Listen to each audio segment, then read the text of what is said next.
नमस्कार, मी पंजाब डक. आज आहे 6 एप्रिल 2026 आणि काय झालं, शेतकऱ्याचे फोन येत आहेत. आम्ही कांदे काढायला सुरुवात करावं का, हळद काढावत का? तर राज्यातल्या सर्व शेतकऱ्याला सांगू इच्छितो की आज आहे 6 एप्रिल 2026.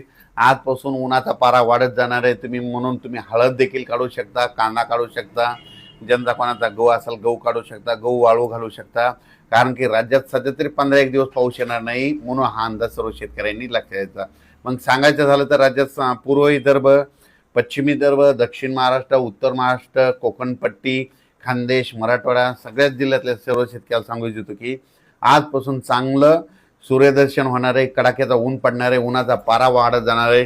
काही ठिकाणी 37 अंश, काही ठिकाणी 38, कुठं 39, 40, 41, 42 अंशापर्यंत उन्हाचा पारा वाढत जाणार आहे. म्हणून हा अंदाज महाराष्ट्रातल्या शेतकऱ्यांना लक्षात घ्यायचा. नंदुरबार जिल्हा, धुळे जिल्हा, नाशिक जिल्हा, जळगाव जिल्हा, अहिल्यानगर त्या भागातल्या सर्व शेतकऱ्याला सांगितलं की तुमचा कांदा वगैरे काही असेल तर तुम्ही काढू शकता. फक्त आजचे दिवस थोडंफार तुमच्या इकडे 6 तारखेला ढगाळ वातावरण राहणार आहे, म्हणून ही अंदाज उत्तर महाराष्ट्रातल्या शेतकऱ्यांना घ्यायचा. त्याच्यानंतर मराठवाड्यामध्ये नांदेड जिल्हा झालं, हिंगोली जिल्हा झालं, परभणी जिल्हा झालं, लातूर जिल्हा झालं, धाराशिव जिल्हा झालं, बीड जिल्हा झालं, जालना जिल्हा, संभाजीनगर या मराठवाड्याला शेतकऱ्याला सांगू इच्छितो तुम्ही हळद काढू शकता. कांदा असेल कांदा काढू शकता, काही वाळू घालायचे तर वाळू देखील गहू वाळू घालू शकता. कारण की राज्यात सध्या तरी मराठवाड्यात पाऊस येणार नाही, म्हणून हा अंदाज लक्षात घ्यायचा. मात्र उन्हाचा पारा वाढत जाणार आहे, मात्र गरमी वाढणार आहे, म्हणून हे देखील सर्व शेतकऱ्यांनी लक्षात द्यायचं. त्याच्यानंतर विदर्भाकडे वळूत आपण. विदर्भामध्ये वर्धा जिल्हा, नागपूर जिल्हा, भंडारा जिल्हा, गोंदिया जिल्हा, चंद्रपूर, यवतमाळ, वाशिम, अकोला, अमरावती, बुलढाणा,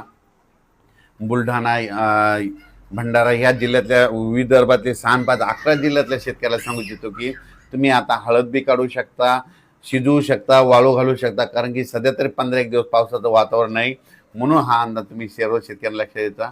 आणि आपण आपलं हळदीचं नियोजन करायचं, कांद्याचं करायचं, भुईमुग असेल तर ते देखील काढू शकता.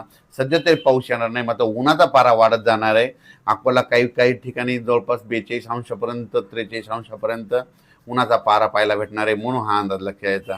त्याच्यानंतर कोकणपट्टीकडे शेतकऱ्याला सांगू इच्छितो की कोकणपट्टी आणि सातारा, कोल्हापूर, अहिल्यानगर, संगमनेर ह्या पट्ट्यातल्या, नाशिक पट्ट्यातल्या शेतकऱ्याला सांगू इच्छितो की तुम्ही काय करा.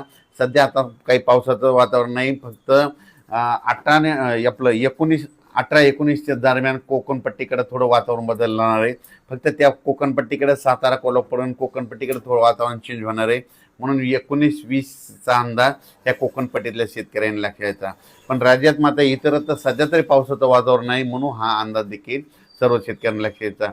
ज्यांचं कोणाचा हळद असेल, कांदा असेल, गहू असेल तर तुम्ही काढू शकता.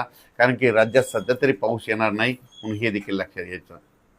राज्यातल्या परत एकदा शेतकऱ्याला सांगू इच्छितो की आज 6 एप्रिलपासून चांगला उन्हाचा पारा वाढत जाणार आहे, म्हणून लातूर जिल्ह्यातल्या शेतकऱ्यांनी ज्यांचं हळद असेल ते काढू शकता. नांदेडकडे हळद आहे, त्या जिल्ह्यातील शेतकऱ्यांनी हळद काढू शकता.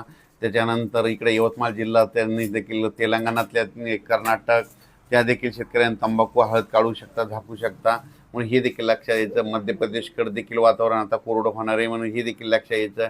म्हणजे सांगायचं झालं तर राज्यात सगळीकडेच आता आजपासून थोडं वारं सुटल, म्हणून हे देखील लक्षात यायचं. पण राज्यात मात्र उन्हाचा तीव्र पारा वाढत जाणार आहे, ऊन वाढत जाणार आहे, म्हणून हा अंदाज सर्व शेतकऱ्यांनी लक्षात यायचा. अचानक वातावरण बदल झालं तर परत एक मेसेज दिला जाईल. धन्यवाद.